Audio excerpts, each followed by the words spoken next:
এখানে যে consumer market বা ট্রেড মার্কেট যেটা আছে সেইটা পুরোপুরি এরা কর্পোরেটের হাতে তুলে দিতে চাইছে, এবং কর্পোরেটাইজেশনের এই পুরো ট্রেডিং এরাই সার্ভিস প্রোভাইডার হিসেবে বা ট্রেডার হিসেবে এরাই প্র্যাকটিক্যালি ওই সমস্ত বড় বড় গ্রুপ যেগুলো আছে, যারা মূলত আলপিন থেকে এলিফেন্ট সমস্ত ধরনের বিজনেস অ্যান্ড ট্রেডে ঢুকে গেছে, আদানি আম্বানিদের মতো ফোর্সটা, যারা সরকারি বিভিন্ন সহযোগিতাও পাচ্ছে, তারা প্র্যাকটিক্যালি এই মার্কেটটাকে নিয়ন্ত্রণ করতে চাইছে। এবং তারা কখনোই এই ধরনের মার্কেটের যে এই যে ডিসেন্ট্রালাইজ মার্কেটিংয়ের যে আমাদের এখানে যেটা রয়েছে, এইটা তারা একটা অর্গানাইজডভাবে নিয়ে আসতে এবং সেন্ট্রালাইজ করছে, অর্গানাইজভাবে সেন্ট্রাল মার্কেটিংয়ের এটাকে নিয়ে যেতে চাইছে। এই জন্য তারা ছোটো ফোর্স বলে না, প্রথমে বড়গুলোকে গিলেছে তারা। যেমন তাদের প্রতিপক্ষ যেগুলো ছিল, আপনি যদি লক্ষ্য করেন তাহলে দেখবেন এই প্যান্টালুন্স থেকে শুরু করে যতগুলো ছোটো ছোটো ফরচুন গ্রুপ থেকে শুরু করে যতগুলো ছোটো ছোটো গ্রুপ ছিল, সব গ্রুপের ধরতে গেলে তাদের আউটলেটগুলো সব নিয়ে নিয়েছে, ভাগ করে করে নিয়ে নিয়েছে। আবার আম্বানি কিছু নিয়েছে, আদানি কিছু নিয়েছে, বিড়লারা কিছু নিয়েছে, বিড়লাদের যে তাও অল্প নিয়েছে, বিড়লারাও কিছু নিয়েছে, মানে বিড়লাদের যে মোড় বলে যে মোড় যে গ্রুপটা আর কি। তো ফলে প্রথমে তারা এই বড়গুলোকে মার্কেট থেকে নিয়ে নিয়েছে, যে ফ্যাব ইন্ডিয়ার মতো যে দু একটা ফোর্স বাইরে আছে ছিল, সেগুলোকেও এরা ম্যালাইন করে দিয়েছে, ফোর্সটাকে ম্যালাইন করে দিয়ে তার মার্কেটটা পুরোপুরি আবার মার্কেটটাই তছনছ করে দিয়েছে। ফ্যাব ইন্ডিয়ার যে মার্কেট একটা মার্কেট ছিল, একটা মোটামুটি এক ধরনের মানুষ ফ্যাব ইন্ডিয়াকে পয়সা হতো, সেটাকে তারা করেছে। বলে এটাও তাদের উদ্দেশ্যপূর্ণ আর কি নেই। এবং সরকারের মদতে তারা কেন্দ্রীয় সরকারের মদতে বা রাজ্য সরকারের সহযোগিতা, রাজ্য সরকার এতদিন আমাদের এখানে অন্যরকম সরকার ছিল, এখন ন্যাচারালি তাদের কাছ থেকে এই এভিকশনের ব্যাপারটা, উচ্ছেদকে যে বুলডোজিং করা উচ্ছেদ করার যে জায়গাটায় বিগত সরকার অতটা নিঃসন্দেহে অতটা সাপোর্ট করেনি, বা এখন তো বোঝা যাচ্ছে তারা করেনি। রাতারাতি এই জায়গাটা হয়ে যাবার, ডাবল ইঞ্জিন তথাকথিত হয়ে যাওয়ার ফলে সব জায়গাতেই একই ছবি, এখানেও এই বুলডোজিংয়ের জায়গাটা চলে এলো। এবং এই বুলডোজিংটা অদ্ভুত ব্যাপার। এনক্রোচমেন্ট, এই যে কথাটা বারবার বলছে, দেখুন যেখানে এনক্রোচমেন্ট আছে, সুতারকান স্ট্রিটে এনক্রোচমেন্ট আছে, কে করতে যাচ্ছে সেটা? কেউ করতে যাচ্ছে? সুতারকান স্ট্রিটে বড় আকারের এনক্রোচমেন্ট। এখন সেখানে এনক্রোচমেন্ট কারা করেছে? বড় বড় এরা করেছে, বিশাল বড় মিডিয়া হাউস করেছে, বাংলার সবচেয়ে এগিয়ে থাকা মিডিয়া হাউস করেছে সো কল্ড। তার ফলে তাদেরকে কেউ উচ্ছেদ করতে যাচ্ছে না। এবং সেখানে কোনো প্রশ্নও এই ধরনের এই যারা এই সোকল ফুটপাথ দখল অমুক দখল নিয়ে, তারা কি হেঁটে দেখেছেন কখনো? তারা কি গেছেন এইসব জায়গায়? গাড়ি দিয়ে পার্কিংয়ের নামে যেভাবে ফুটপাথগুলো দখল করে রেখে দিয়েছে, সেটা কি কখনো তাদের নজরে পড়ে না? আসলে বড় লোক এই ধরনের বড় লোক একটা লোকরা রয়েছেন, তাদের প্রত্যেকের গাড়িওয়ালা লোক, তারা গাড়িটাকে স্মুথলি, তারা রাস্তাকে মনে করে গাড়ির জন্য করা, এবং এটাকে অটোমোবাইল ইন্ডাস্ট্রির ওরিয়েন্টেশন, এই ওরিয়েন্টেশনটা নানানভাবে মিডিয়ার মাধ্যমে এটাকে ছড়ানো হয়েছে। কিন্তু দুর্ভাগ্যজনকভাবে এইটা ভবিষ্যৎ পশ্চিমবঙ্গের ক্ষেত্রে বলে নয়, সারা ভারতের ক্ষেত্রে তো বটেই, বাংলাতেও বিজেপি কিন্তু কোনো সময়তেই এটার পক্ষে ছিল না রাজনৈতিকভাবে। তার কারণ অল ইন্ডিয়া লেভেলে আপনি যদি হকার এবং ভেন্ডারদের যে ফেডারেশনগুলো দেখেন, তাতে কিন্তু সব কটাতে বিজেপি আছে, এটা লক্ষণীয়ভাবে দেখার মতো। অল ইন্ডিয়া ফেডারেশন এবং বিজেপির ভেন্ডারদের অ্যাসোসিয়েশনগুলো সবটাতেই প্রায় ধরতে গেলে তারা আছে। অথচ বেঙ্গলে তারা এমন একটা অর্থনৈতিক অবস্থান গ্রহণ করেছে বা রাজনৈতিক অবস্থান গ্রহণ করেছে, বা সরকারিভাবে তাদের সরকার এমন একটা অবস্থান গ্রহণ করেছে, তাতে মধ্যম বর্গের লোকেরা বিশেষ করে এখানে যে ক্ষুদ্র শিল্প, ক্ষুদ্র কৃষক থেকে শুরু করে তাদের যে প্রোডাক্টগুলো যেখানে বিক্রি হয়, এখানে যে হকাররা যে অর্থনীতিটা এখানে মূলত প্রমোট করে, বা সেটাকে দৈনন্দিন আমাদের হকার অর্থনীতি যে জায়গাটা আমরা ক্রেতা বিক্রেতার মাধ্যমে পেয়ে থাকি, সেইটা মূলত হচ্ছে ক্ষুদ্র শিল্পকে তারা প্রমোট করে। ক্ষুদ্র শিল্পের যে উৎপাদনগুলো থেকে তারা এখানেতে আপনার কাজ, এগুলো তাদের মাধ্যমে মানুষের হাতে পৌঁছয়, যেটা বড় বড় জায়গায় গেলে সেই জিনিসটা তারা পায় না। ক্ষুদ্র উৎপাদকরা, বিশেষ করে স্মল প্রডিউসার যারা আছেন, বা তোমার এই বিভিন্ন ধরনের যে সেলফ হেল্প গ্রুপগুলোর যে প্রোডাক্টগুলো আছে, বা ধরুন এই যে কৃষি পণ্য যেগুলো আছে, যেগুলো সরাসরি কৃষি পণ্য যারা বাজারে নিয়ে আসতে পারে উইদাউট এনি মিডল ম্যান, সরাসরি কৃষক নিয়ে এসে 4টে বেগুন নিয়ে বসছে, 4 কিলো বেগুন নিয়ে বসছে, 4 কুইন্টাল বেগুন নিয়ে বসছে, কোনো বাদ বিচার নেই। এটা সর্বত্র দেখা যায়। গড়িয়াহাটে গেলে মার্কেটের বাইরে দেখা যায় যে একটা লোক একটা লাউ, একটা দুটো বেগুন, 4টে ঝিঙে নিয়ে বসে আছে, সেটাও জন্যই দেখা যায়।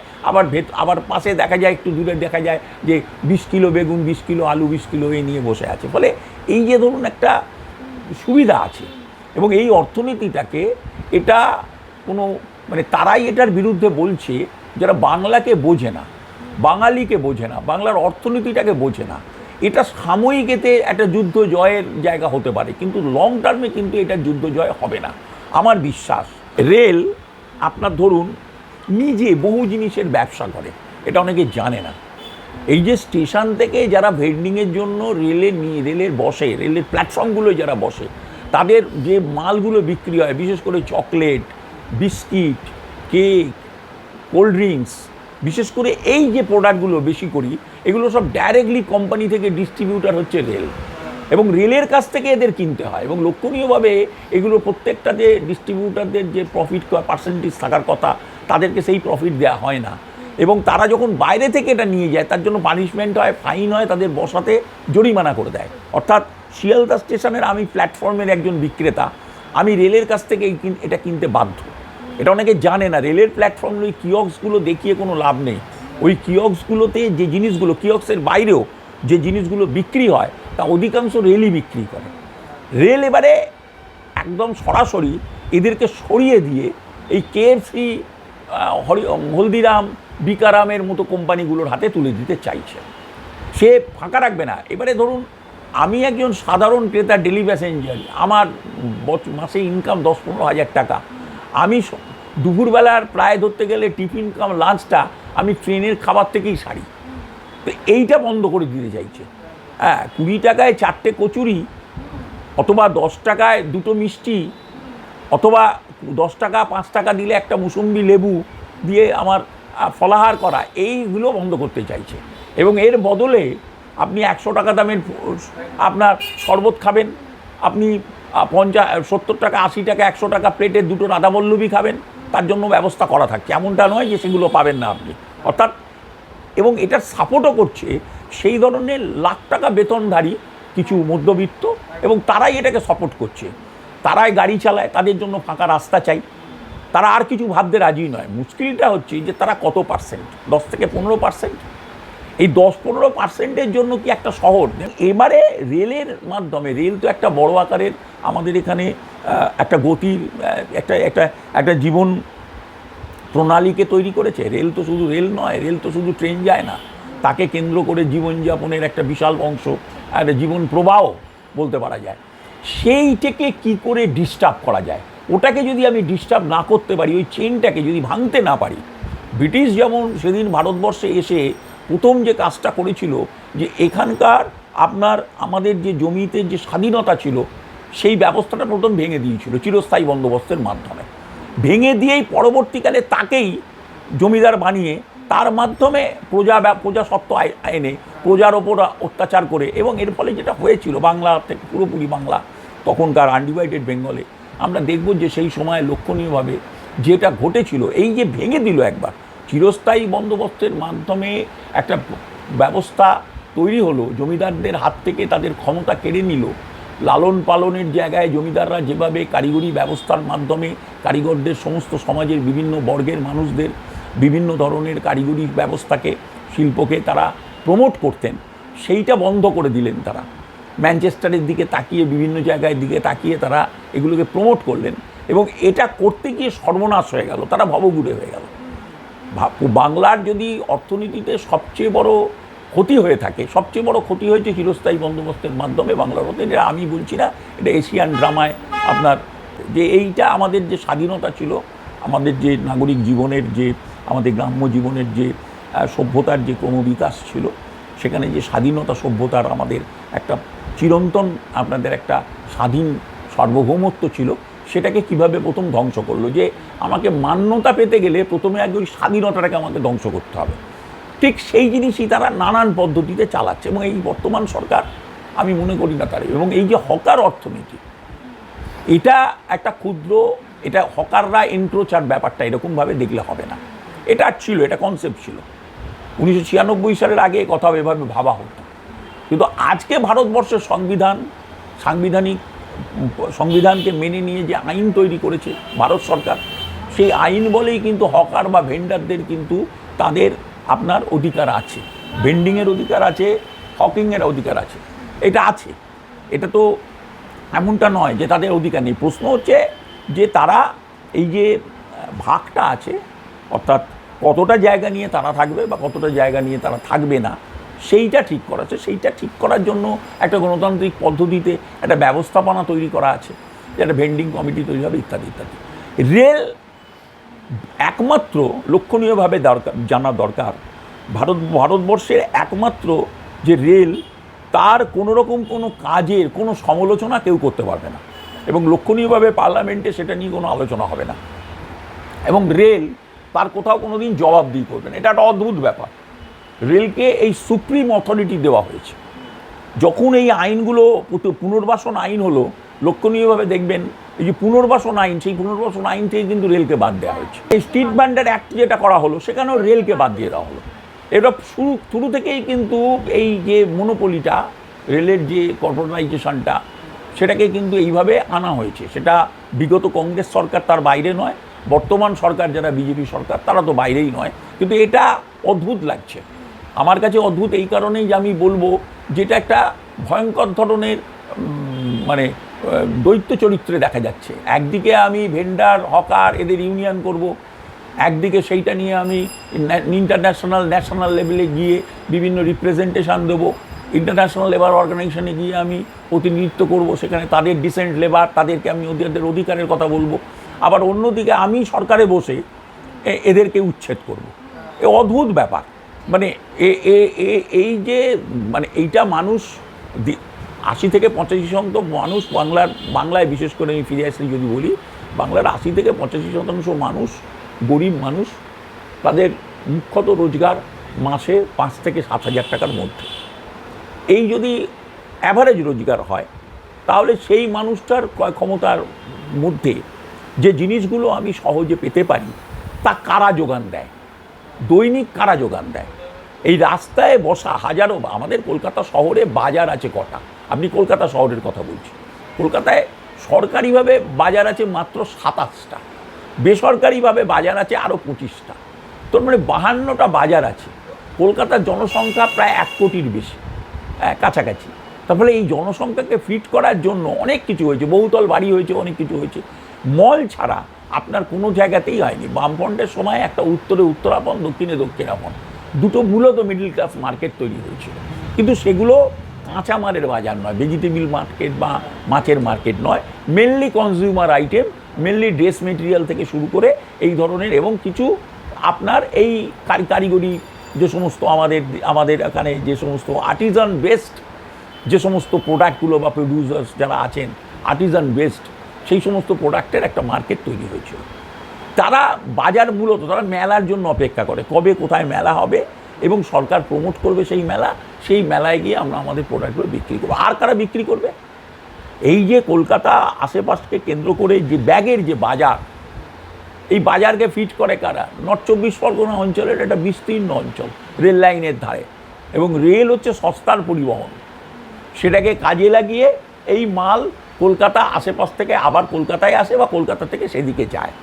ফলে এই যে যাওয়া আসা, এই যে ক্রেতা বিক্রেতার যে সমন্বয়, এই যে ক্রেতা সাধারণকে, কলকাতা শহরে ধরুন একটা মানুষ 50 টাকায় একটা জামা পাচ্ছে, 100 টাকায় একটা প্যান্ট পাচ্ছে। এটা কলকাতা শহরে 30 টাকা থেকে 50 টাকার মধ্যে জুতো পাচ্ছে। আপনি বিশ্বঘাটে যান, 50 টাকার মধ্যে জুতো পান। গরিব মানুষ বেঁচে আছে এর ওপরে। যে লোকটার 5,000 টাকা রোজগার, সে সাইকেলে করে কাজে আসে আর সাইকেলে করে কাজ থেকে ফেরে।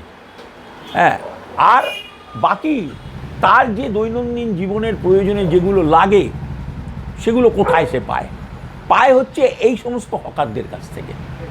ফলে 2-4টে কচুরি খেয়ে সে সকালবেলার, বা একটু ছাতুর খেয়ে, একটা পরোটা খেয়ে, 2টো পরোটা খেয়ে, আলুর দমের সঙ্গে পরোটা খেয়ে সে সকালবেলা টিফিন করে। বলতে পারেন দুপুরে পাউরুটি ঘুগনি দিয়ে বা একটা ডিম নিয়ে, সে পুষ্টি দিয়ে সে আপনার হচ্ছে কি আপনার লাঞ্চ করে।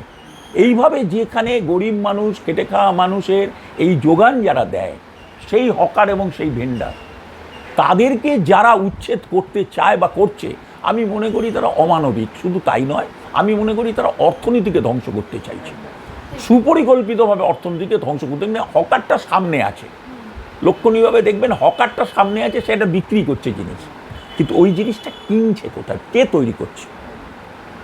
আমাদের এখানে পাওয়ার লুম, আমাদের এখানে বিভিন্ন ব্যাগ ম্যানুফ্যাকচারার, তারা অসংখ্য হাজারে হাজারে মানুষ, হাজারে হাজারে মানুষ বারুইপুরে পেয়ারা থেকে, সেই বারুইপুরের পেয়ারা মাথায় করে নিয়ে আসছে। আমি বহু পেয়ারা বিক্রেতাকে জিজ্ঞাসা করেছি যে সকালবেলা ট্রেনে করে আসে, দিনের শেষে 500 টাকা রোজগার করে নিয়ে এসে বাড়ি যায়, এবং এখন সেই ট্রেনে উঠতে পারে না একসঙ্গে অত পেয়ারা নিয়ে, তো দল বেঁধে একদল একসঙ্গে ওই ঝাঁকা করে পেয়ারার ঝাঁকা তুলে নিয়ে চলে আসে, 20-25 জন মিলে বিভিন্ন মোড়ে মোড়ে তারা নামাতে থাকে, হ্যাঁ, এবং মোড়ে মোড়ে নামিয়ে দেয়, আবার ওই ঝাঁকাটা নিয়ে আবার তারা ট্রেনে করে বেরিয়ে চলে যায়, খালি ঝাঁকাটা নিয়ে ট্রেনে করে চলে যায়। কিন্তু এইভাবে নিজের জীবনে নিজস্ব একটা জীবন শৈলী তৈরি করেছে, এবং এই যে নিজের যে জীবনযাপনের জন্য, এই যে এখানে সরকারটা নেই, কোনো সরকার নেই এখানে, একটা মানুষকে রোজগার দিতে পারছো না, একটা মানুষকে সুস্থভাবে বাঁচার জন্য যা যা করণীয়,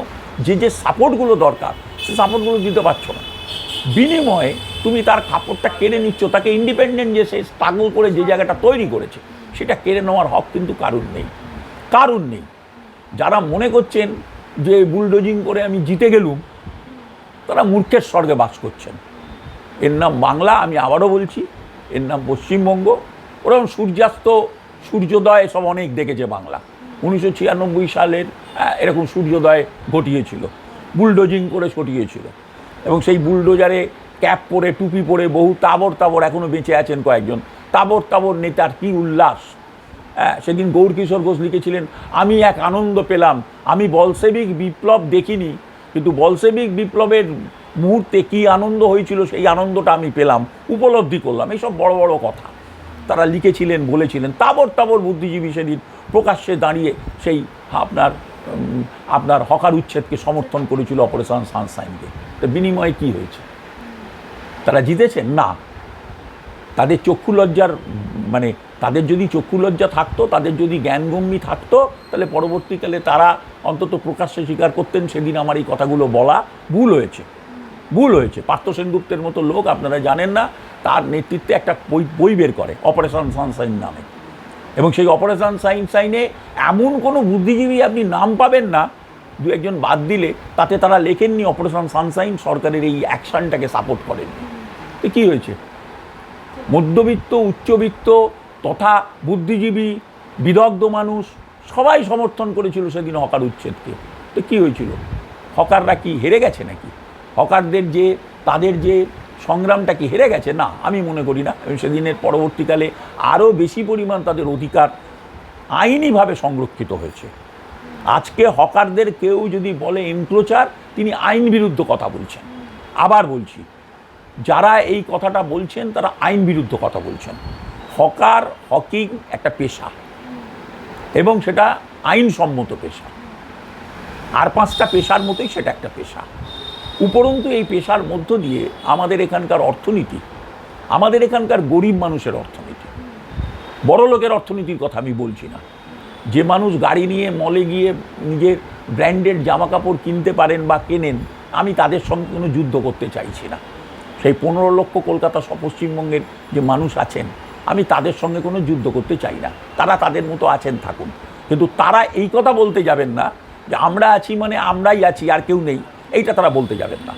পুনর্বাসনের ব্যাপারটাও, একটা মানুষকে 10 কিলোমিটারের মধ্যে পুনর্বাসন দিতে হবে, এরকম আইন সব হয়েছিল, কিন্তু এই আইনগুলো কার্যত ফেল করেছে।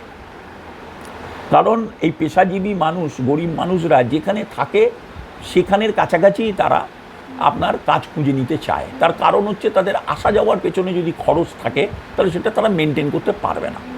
এই অল্প আয়ের মানুষদের এটাই একটা সংকটের জায়গা। এবং 2, এর যারা ক্রেতা এবং বিক্রেতা উভয়ই কিন্তু অঞ্চলের।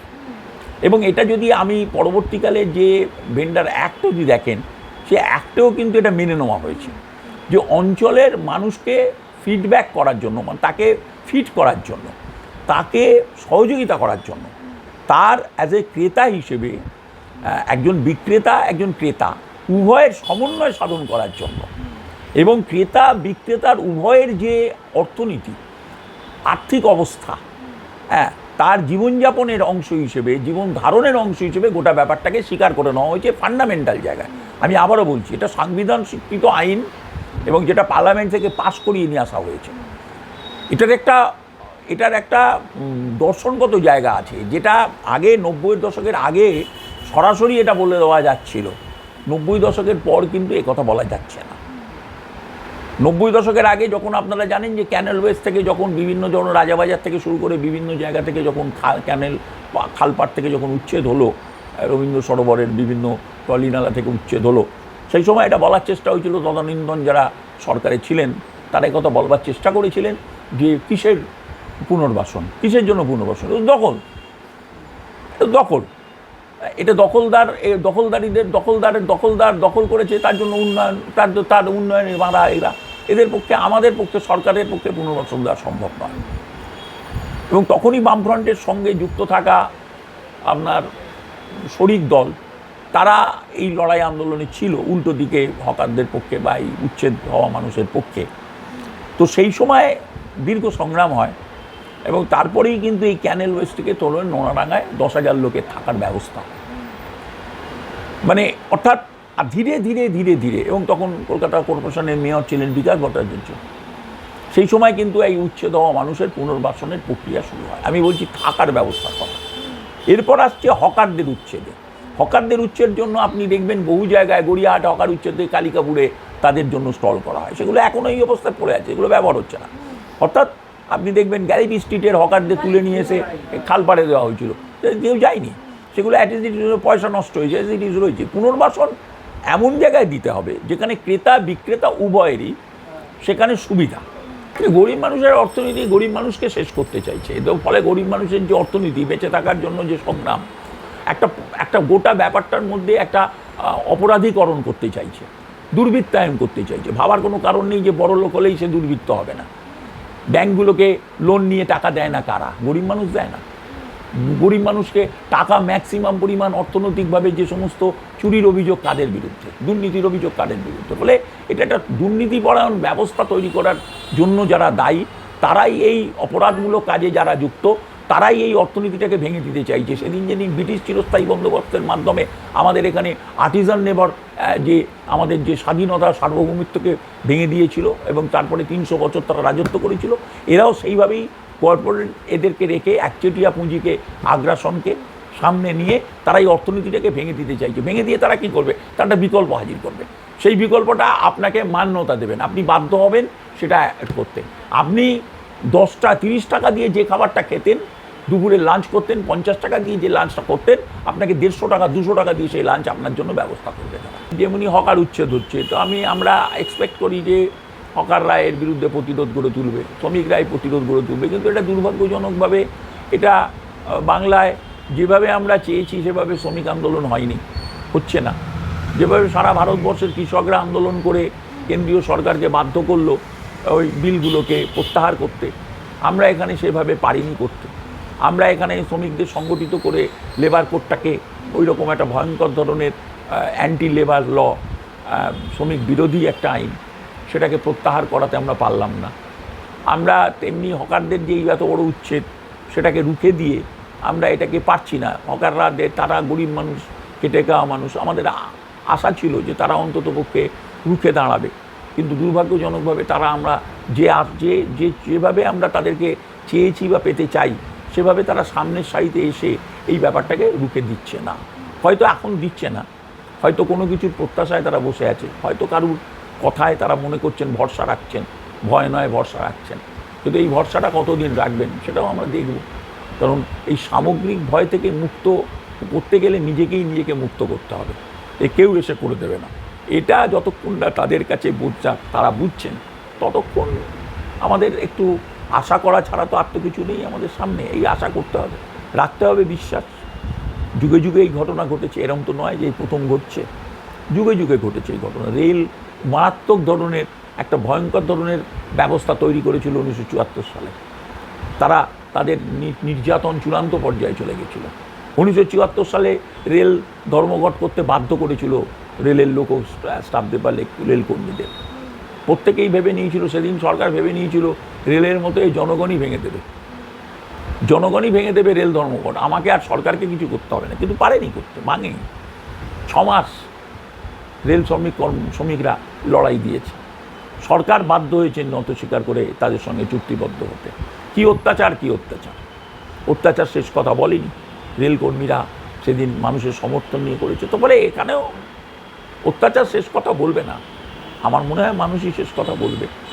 মানুষের লড়াইয়ের ইতিহাস আছে, লম্বা ইতিহাস, এত সহজ এটা বিশ্বাস রাখতে হবে।